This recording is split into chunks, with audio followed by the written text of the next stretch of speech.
ये कहानी किसी परिकथा जैसी नहीं जहां अंत हमेशा सुखद होता है। ये कहानी है उस स्याह अंधेरे की जहां रोशनी दम तोड़ देती है। जिला चंबा के सुदूर पहाड़ों के बीच बसा एक छोटा सा गांव रुद्रपुर। रुद्रपुर के लोग आज भी सदियों पुरानी परंपराओं और खौफ के साए में जीते हैं। यहाँ की आबो हवा में एक अजीब सी ठंडक है जो हड्डियों तक को कपा देती है। गांव के उत्तर की ओर फैला यम वन एक ऐसा जंगल जिसके बारे में कहा जाता है कि वहाँ पेड़ों की भी अपनी आंखें होती है और हवाएं इंसानों का नाम पुकारती है। गांव के बुजुर्गों का कहना है कि उस जंगल के सीने में एक ऐसी गुफा छिपी है जहां एक श्रापित रक्षक रहता है। लोग उसे दानव कहते हैं, आदमखोर कहते हैं, लेकिन हकीकत क्या है ये आज तक कोई नहीं जान पाया, क्योंकि जो भी उस गुफा की चौखट तक पहुंचा वो फिर कभी किसी को अपनी कहानी सुनाने के लिए जिंदा नहीं बचा। इस खौफनाक गांव में रहती है साक्षी। साक्षी जिसकी उम्र अभी मुश्किल से 22-23 साल होगी। उसकी आंखें बड़ी बड़ी और उनमें हमेशा एक अजब सी चमक रहती थी। वह गांव की बाकी लड़की जैसी नहीं थी जो परछाइयों से डरती थी। वह निडर थी, शायद इसलिए क्योंकि उसने अभी तक मौत का वो असली चेहरा नहीं देखा था जो यम वन में छिपा था। शाम के 5:30 बज रहे थे। सूरज पहाड़ों के पीछे छिप चुका था और आसमान में सिंदूरी रंग की जगह अब राख जैसा धुंधलापन छाने लगा था। साक्षी अपनी 2 बकरियों को ढूंढते हुए जंगल के उस वर्जित सीमा तक पहुंच चुकी थी जहां से आगे मौत का सन्नाटा शुरू होता था। साक्षी एक लंबी आह भरते हुए खुद से बुदबुदाते हुए बोली, कहाँ चली गई ये दोनों? कल्लो गौरी आज वक्त पर घर नहीं पहुंची तो माँ का कलेजा मुंह को आ जाएगा। बाबा तो पहले ही चिड़चिड़े रहते हैं, आज तो पक्का घर से निकाल देंगे। आखिर ये बकरियां भी इसी जंगल की तरफ क्यों भागती हैं? साक्षी ने चारों तरफ नजरें दौड़ाई। पेड़ों की लंबी लंबी परछाइयां जमीन पर रेंगते हुए सांपों जैसी लग रही थी। अचानक जंगल का सन्नाटा एक अजीब सी आवाज से टूटा, खट, जैसे किसी बहुत बड़े जीव ने झाड़ियों को रौंदा हो। साक्षी ठिठक गई, उसके रोंगटे खड़े हो गए। उसे महसूस हुआ कि पेड़ों के उस झुरमुट के पीछे कोई खड़ा है, कोई बहुत विशाल, जिसकी भारी और गर्म सांसें इस बर्फीली हवा में भी महसूस की जा सकती थी। साक्षी कांपते हुए लेकिन हिम्मत जुटाते हुए आवाज में बोली, कौन है वहाँ? देखो, अगर गांव का कोई लड़का मुझे डराने की कोशिश कर रहा है तो अभी सामने आ जाओ। मेरे पास ये दराती है, अगर पास आए तो चीर कर रख दूंगी। उसकी आवाज ऊंचे देवेदार के पेड़ों से टकराकर वापस आ गई, लेकिन आवाज में सिर्फ सन्नाटा मिला। तभी उसे थोड़ी दूर से अपनी बकरी गौरी की एक दर्दनाक चीख सुनाई दी। वह चीख इतनी भयानक थी कि साक्षी का कलेजा कांप उठा। बिना सोचे समझे वह उसी आवाज की दिशा में पागलों की तरह भागने लगी। वह भाग रही थी, उसे नहीं पता था कि वह कहाँ जा रही है। कटीली झाड़ियों ने उसके दुपट्टे को फाड़ दिया। उसके पैरों में पत्थर चुभ रहे थे, लेकिन उसके दिमाग में सिर्फ अपनी बकरी की वो चीख गूंज रही थी। भागते भागते वह एक ऐसे जगह पहुंची जहां जमीन अचानक खत्म हो गई। उसका पैर फिसला और वह चीखते हुए एक गहरी ढलान से नीचे गिरने लगी। जब साक्षी की आंख खुली तो उसके सिर में असहनीय दर्द था। उसने धुंधली आवाज में आंखें ऊपर देखा जहां से वह गिरी थी। वह जगह अब बहुत ऊपर दिख रही थी। वह एक विशाल पत्थर के फर्श पर पड़ी थी। सामने एक गुफा का मुहाना था जो किसी राक्षस से खुले हुए मुंह जैसा लग रहा था। गुफा के अंदर से एक सड़ांध भरी गंध आ रही थी, पुरानी लाशों और जंगली दरिंदों की मिली जुली महक। साक्षी ने उठने की कोशिश की, लेकिन तभी उसकी नजर जमीन पर पड़ी। वहां उसकी बकरी गौरी का खून से सना हुआ शरीर पड़ा था। उसका गला किसी ने बड़ी बेरहमी से चीर दिया था। साक्षी की चीख गले में ही दब गई।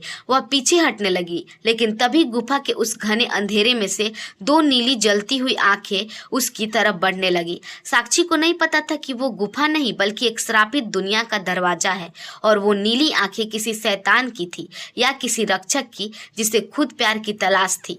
साक्षी की सांसें उसके गले में अटक गई। वह पत्थर की मूरत बनी उस गुफा के मुहाने पर खड़ी थी। सामने से वो 2 नीली रोशनियां, वो आग जैसी जलती हुई आंखें धीरे धीरे अंधेरे को चीरती हुई उसकी तरफ बढ़ रही थी। एक कदम के साथ गुफा की जमीन कांप रही थी। धप धप जैसे वो साया रोशनी के करीब आया, साक्षी के पैरों तले जमीन खिसक गई। वह कोई जंगली जानवर नहीं था, वो 7 फीट लंबा एक विशालकाय जीव था। उसका शरीर इंसानी था, लेकिन उस पर घने लोहे जैसे सख्त काले बाल थे। उसके कंधे इतने चौड़े थे कि वह पूरी गुफा के रास्ते को घेरे हुए था। उसके हाथ, उन हाथों में लंबे पैने और काले नाखून थे जो किसी खंजर से कम नहीं लग रहे थे। उसके चेहरे का आधा हिस्सा किसी भयानक आग में झुलसा हुआ था जिसने उसकी एक आंख के नीचे तक की खाल को उधेड़ दिया था। था। वह श्रापित रक्षक था जिसे लोग आदमखोर कहते थे।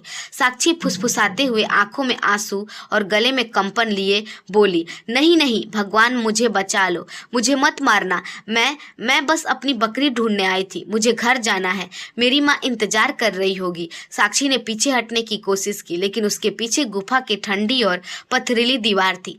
वह फंस चुकी थी। वह मॉन्स्टर अब उसके बिल्कुल सामने खड़ा था।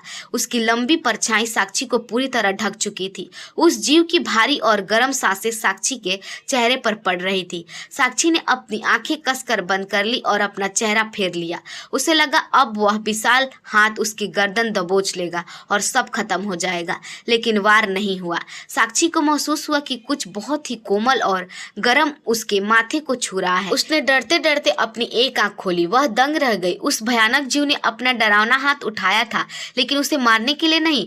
उसके उन नुकीले नाखूनों के बीच छिपे एक उंगली साक्षी के माथे से बहते खून को बहुत ही धीरे से पोंछ रही थी। साक्षी की रुलाई फूट पड़ी। उसे समझ नहीं आ रहा था कि उसे डरना चाहिए या इस अजीब से एहसास को महसूस करना चाहिए। तुम मुझे मारोगे नहीं? तुम वही हो ना जिसके बारे में गांव वाले बातें करते हैं? उस मॉन्स्टर ने अपना हाथ पीछे खींच लिया। वह कुछ कदम पीछे हटा और एक ऐसी आवाज में बोला जिसे सुनकर साक्षी का कलेजा फटने लगा। वह आवाज किसी जानवर की नहीं थी, वह एक ऐसी इंसान की थी जो सदियों से रोया नहीं था। भाग जा लड़की, इससे पहले कि मेरी भूख मेरी याददाश्त पर हावी हो जाए। इस गुफा की हवा में मौत है और तू अभी बहुत मासूम है। साक्षी के कान सुन हो गए। वह बोल सकता था। उसकी आवाज में वही दर्द था जो किसी टूटे हुए दिल में होता है। साक्षी हिम्मत जुटाकर बोली, तुम बोल सकते हो? तुम कौन हो? गांव वाले कहते हैं कि तुम एक राक्षस हो, लेकिन तुम्हारी आंखों में तो कुछ और ही है। तुम दुखी हो ना मॉन्स्टर? मॉन्स्टर ने एक जोर की दहाड़ मारी जिससे गुफा की छत से धूल गिरने लगे। वह दीवार पर अपना सिर मारने लगा जैसे वह अपने अंदर की किसी शक्ति से लड़ रहा हो। मॉन्स्टर तड़पते हुए बोला, मैं क्या हूँ ये मैं खुद भूल चुका हूँ। मुझे श्राप मिला है इस रूप का, इस तन्हाई का। जा यहाँ से। अगर गांव वाले ने तुझे यहाँ देख लिया तो वे मुझे मारने आएंगे और मैं उन्हें मारना नहीं चाहता। तभी गुफा के बाहर मसालों की रोशनी दिखाई दी। गांव के मर्द का शोर जंगल में गूंजने लगा। पकड़ो उसे, मार डालो उस शैतान को, साक्षी को बचाओ। मसालों की आग देखकर मॉन्स्टर की आंखों में रंग अचानक नीले से खूनी लाल होने लगा। उसका शरीर और भी फैलने लगा। वह अब बेकाबू हो रहा था। उसने साक्षी को एक तरफ धक्का दिया जिससे वह सुरक्षित कोने में जा गिरी। मॉन्स्टर गरजते हुए बोला, छिपा ले खुद को, वो आ रहे हैं और आज रात खून बहेगा। वह मॉन्स्टर गुफा के मुहाने की ओर भागा जहां गांव वाले उसे घेरने की कोशिश कर रहे थे। साक्षी वही अंधेरे में दुबकी रही। उसकी आंखों के सामने उस दानव का वो चेहरा घूम रहा था जो उसे सहला रहा था। क्या वह एक राक्षस था जिसे गांव वाले मारना चाहते थे, या एक रक्षक जो खुद को खो चुका था? रात की खामोशी अब चीखे में बदलने वाली थी। साक्षी को समझ नहीं आ रहा था कि वह किसे बचाए, अपने गाँव वालों को या उस श्रापित रूह को जिसने अभी उसकी जान बख्शी है। यम-1 में ये रात अभी शुरू हुई थी और इस कहानी का सबसे बड़ा राज अभी सामने आना बाकी था। तो दोस्तों, क्या साक्षी उस खूंखार मॉन्स्टर के चुंगल से बच पाएगी, या फिर उस गुफा में छिपा ये दानव उसे अपना अगला शिकार बना लेगा? आखिर क्यों उस भयानक जीव की आंखों में साक्षी को नफरत नहीं बल्कि एक दर्दनाक तड़प दिखाई दी? ये तो बस शुरुआत है। इस श्रापित कहानी का सबसे बड़ा और खौफनाक राज खुलेगा भाग 2 में इसी चैनल पर। अगर आप भी भाग 2 को बेसब्री से इंतजार कर रहे हैं तो अभी इस चैनल को सब्सक्राइब करें और कमेंट में पार्ट 2 जरूर लिख दें। धन्यवाद।